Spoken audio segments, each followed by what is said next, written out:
मूषिकवाहन मोदकहस्त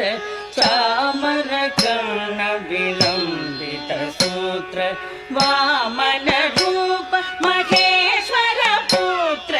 वीर विनायक पाद नमस्ते मूषिकवाहन मोदकहस्त चामरकर्ण विलम्बित सूत्र वामन रूप महेश्वर पुत्र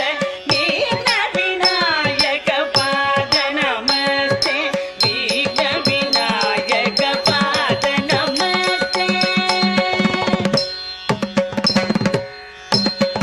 सरस्वती नमस्तुभ्यं वरदे कामरूपिणी विद्यारम्भं करिष्यामि सिद्धिर्भवतु मे सदा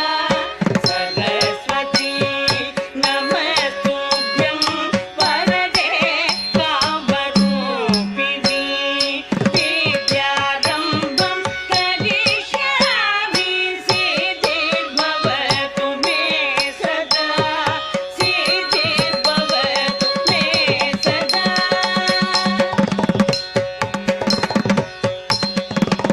नमस्तेऽस्तु महामाये श्रीपीठे सुरपूजिते शङ्खचक्र